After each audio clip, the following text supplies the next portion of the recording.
Hello friends, welcome to Gyan for Media and I am Kritika. Friends, I hope that you all are doing well and are preparing well for your examination. तो इसी कड़ी में आज हम लोग बात करने वाले हैं दोस्तों कुछ बहुत ही इम्पोर्टेंट टर्मिनोलॉजीज के बारे में जो कि ना सिर्फ यूजीसी नेट के एग्जाम में आपकी मदद करेगा बल्कि किसी भी कॉम्पिटिटिव एग्जाम में अगर आप अपेयर होने की सोच रहे हैं आने वाले दिनों में। फॉर एग्जाम्पल, अगर if you are preparing for an entrance exam for UG और PG courses of mass communication and journalism, तो आपके एंट्रेंस एग्जाम के पॉइंट ऑफ व्यू से भी ये टॉपिक आपकी बहुत मदद करेगा क्योंकि इससे क्वेश्चंस अक्सर आ जाते हैं और स्टूडेंट्स कंफ्यूज हो जाते हैं। और अगर आप यूजीसी नेट की प्रिपरेशन कर रहे हैं तो ना सिर्फ पेपर 2 यानी कि ना सिर्फ mass communication but paper 1 which is a general paper, उसमें भी आपकी ये टॉपिक्स बहुत हेल्प करेंगे क्योंकि these are related to communication. और कम्युनिकेशन का एक टॉपिक आपके पेपर 1 में है और पेपर 2 तो पूरा ही मास कम्युनिकेशन है, वी ऑल नो दैट। तो आज हम लोग बात करने वाले हैं प्रोक्सिमिक्स और काइनेसिस की। और अगर आप चाहते हैं कि आप कुछ भी मिस ना करें तो इस वीडियो को आप एंड तक देखिएगा। अगर आप मेरे चैनल पे नए हैं, पहली बार इस चैनल को आप देख रहे हैं, तो please don't forget to subscribe it and do like the channel, do like the video and share it among your friends and people you know so that ज्यादा से ज्यादा लोग इसका फायदा उठा सकें। तो चलिए शुरू करते हैं हमारा आज का ट्यूटोरियल। हम लोग बात करेंगे काइनेसिस और प्रोक्सिमिक्स की। तो फ्रेंड्स, काइनेसिस और प्रोक्सिमिक्स ये दोनों ही टर्म्स जो हैं ये मास कम्युनिकेशन में नॉन वर्बल कम्युनिकेशन के अंदर आते हैं और इससे अक्सर क्वेश्चंस पूछे जाते हैं घुमा फिरा के। मैं आपको कुछ क्वेश्चंस भी बताऊंगी कि किस तरह के क्वेश्चंस यूजीसी नेट में इससे रिलेटेड पूछे जाते हैं और कहाँ पे आके स्टूडेंट्स जो हैं कंफ्यूज हो जाते हैं। तो जैसा मैंने कहा कि चैनल को आप एंड तक देखेंगे तो आपके लिए ये ज्यादा बेनिफिशियल होगा। पहले बात कर लेते हैं काइनेसिस की। काइनेसिस का मतलब होता है जेस्चर एंड पोस्चर, आपका बॉडी लैंग्वेज, क्योंकि नॉन वर्बल कम्युनिकेशन में आता है और नॉन वर्बल कम्युनिकेशन आपका body language is one of the things that we talk about in non verbal communication. तो आपका कैसा जेस्चर है, आपका कैसा पोस्चर है, वो सब डिफाइन करता है काइनेसिस। फॉर एग्जाम्पल, अगर आप किसी इंटरव्यू के लिए जा रहे हैं फॉर अ जॉब इंटरव्यू और अ फॉर्मल इंटरव्यू, तो आपकी बॉडी लैंग्वेज आपका इंटरव्यूअर जो है वो जज करता है वेदर इट इज, अगर आपने शोल्डर्स झुका रखे हैं तो लगेगा that you are not confident. If you are walking straight तो लगेगा कि the candidate is very confident और चांसेस आपके बढ़ जाते हैं जॉब इंटरव्यू या व्हाटएवर इंटरव्यू क्लियर करने के। So that comes under the kinesics यानी कि जेस्चर्स एंड पोस्चर्स। इसके साथ ही साथ आपके फेशियल एक्सप्रेशंस वो भी डिसाइड करता है काइनेसिस कि आपने किस तरह के आप एक्सप्रेशंस दे रहे हैं, किस तरह के आप फेसेस बना रहे हैं। बहुत लोग होते हैं एंजाइटी होती है तो they start biting their nails, so that all shows your that all comes under kinesis. और प्रोक्सिमिक्स क्या होता है? Proxemics as the name suggest, proximity से निकल करके आया है प्रोक्सिमिक्स। तो आपकी जो जियोग्राफिकल बाउंड्री है that defines your proxemics. For example, हम कह सकते हैं कि हम अगर अपने घर पे हैं, हम अपने बेडरूम में हैं, तो हम एक जियोग्राफिकल बाउंड्री के अंदर हैं। तो हम अपने लेजर में हो सकते हैं, we can be in our pyjamas, we can be comfortable in our house और हमें कोई किसी चीज का हमें बहुत ज्यादा बर्डन नहीं होता कि we have to look good और कैसे रहना, मतलब we are casual in a sense. लेकिन अगर if you move out of your house, आपको मान लीजिए अपने घर से निकल करके आपकी कॉलेज में या यूनिवर्सिटी जाना है, तो you can not go in your pyjamas there, right? You have to get well dressed, आप प्रॉपर्ली ड्रेसअप होंगे, आप वहाँ पे एक फॉर्मल तरीके से आप वहाँ पे प्रेजेंट होंगे। तो आपकी जियोग्राफिकल बाउंड्री क्या है वो चेंज हो जाएगी। पहले आपका घर आपकी जियोग्राफिकल बाउंड्री था और अब आपका यूनिवर्सिटी या इंस्टीट्यूशन या स्कूल और whatever place you are visiting वो आपकी जियोग्राफिकल बाउंड्री हो जाएगी। तो उस हिसाब से आपका पूरा dress up and your attitude will change. So that defines proxemics. फिर प्रोक्सिमिक्स में कुछ सब डिविजन्स होते हैं। एक होता है प्राइमरी टेरिटरी।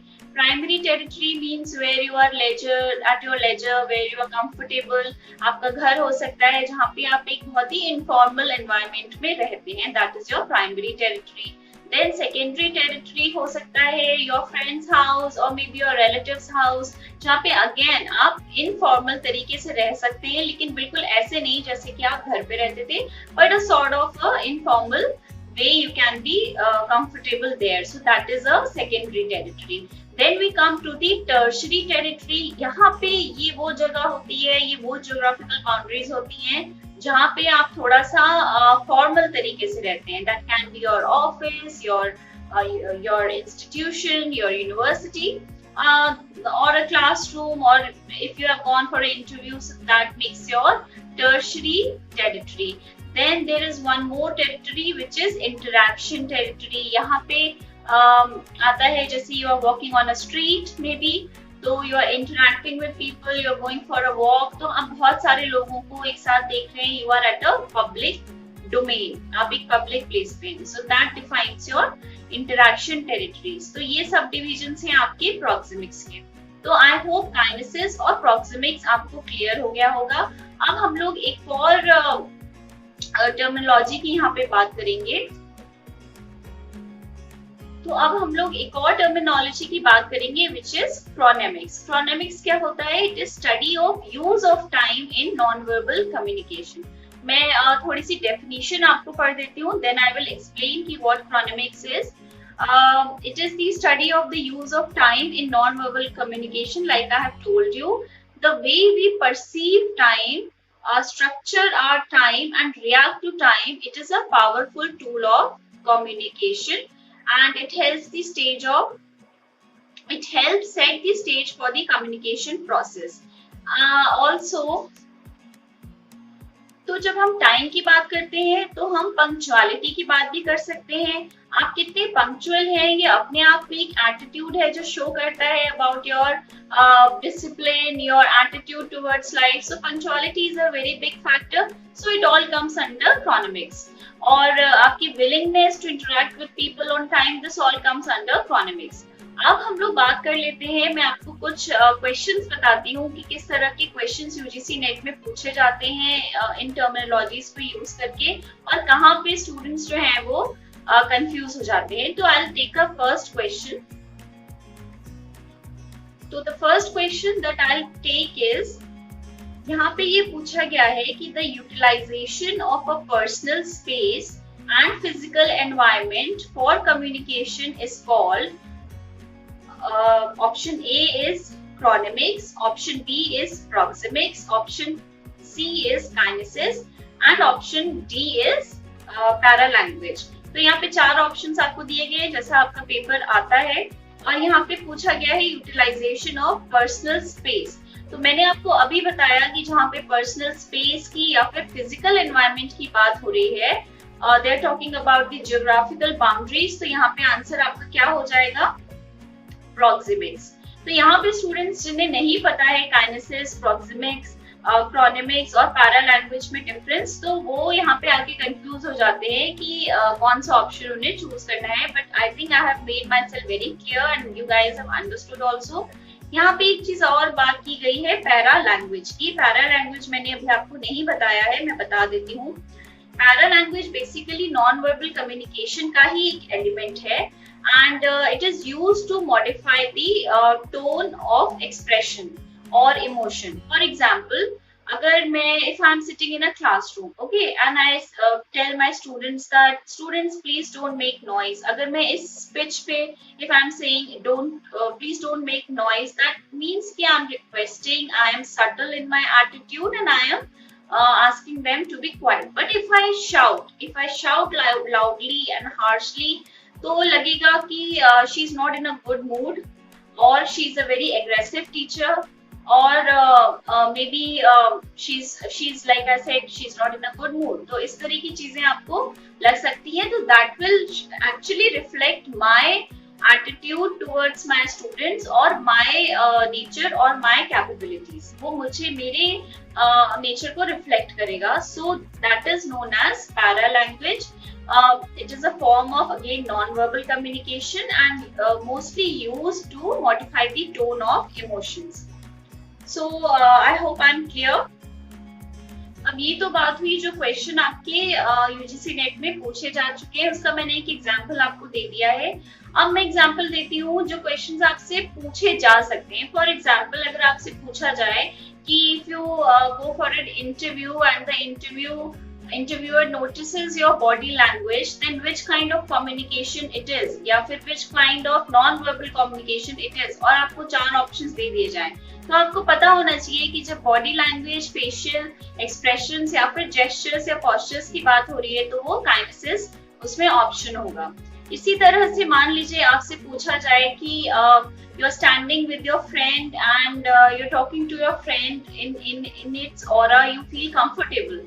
तो फिर आप इसमें कौन सा ऑप्शन देंगे? यहाँ पे भी आपको 4 ऑप्शन दे दिए जाएं. तो यू विल से कि क्योंकि हम एक ज्योग्राफिकल बाउंड्री में हैं, हम किसी की टेरिटरी में हैं. मैंने आपको बताया कि प्रोक्सिमिक्स के 4 सब डिविजन्स होते हैं. तो आप यहाँ पे क्या ऑप्शन सेलेक्ट करेंगे? प्रोक्सिमिक्स. तो इस तरह के क्वेश्चंस आपसे पूछे जा सकते हैं और पूछे जाते रहे हैं, आगे भी पूछे जाएंगे. चाहे वो आपका पेपर 1 हो जिसमें कि कम्युनिकेशन से 5 क्वेश्चंस आते हैं, या फिर आपका पेपर 2 हो जिसमें मास कम्युनिकेशन होता ही है और उसमें नॉन वर्बल या वर्बल कम्युनिकेशन के क्वेश्चंस बहुत ज्यादा नहीं लेकिन 2-3 क्वेश्चंस उसमें से पूछे जा सकते हैं. लेकिन क्योंकि कम्युनिकेशन में से पेपर 1 में 5 क्वेश्चंस पूछे जाते हैं जिसमें से एक 1 इज बेस्ड ऑन दिस. तो अगर आप पूरा मिला लें अपना पेपर 1 एंड पेपर 2 तो आपके 3 से 4 क्वेश्चंस इस टॉपिक में से पूछे जाते हैं. इसके अलावा मैंने कहा अगर आप एंट्रेंस के लिए प्रिपेयर कर रहे हैं for journalism and mass communication तो इससे क्वेश्चन पूछे जा सकते हैं क्योंकि बहुत कंफ्यूजिंग टॉपिक है. जिन स्टूडेंट्स को इसका फंडा क्लियर नहीं होता they mess up with the exam. तो आई होप कि आपको इस वीडियो से हेल्प मिली होगी. मुझे कमेंट करके बताइएगा आपको ये वीडियो कैसा लगा और अगर कोई और टॉपिक आप चाहते हैं कि हम कवर करें तो वो भी आप कमेंट करके बताइएगा. और किसी क्वेरी के लिए आप मुझे कांटेक्ट कर सकते हैं हमारे जीमेल पे @gyan4media. पूरा जीमेल एड्रेस है gyan4media@gmail.com. You can also follow us on Facebook @gyan4media for any other information and updates. और अगर आपने मेरे चैनल को अब तक सब्सक्राइब नहीं किया है तो please do subscribe the channel, do like the video and please share it more and more so that ज्यादा से ज्यादा लोग इसका फायदा उठा सकें. थैंक यू फॉर वॉचिंग ज्ञान4 मीडिया.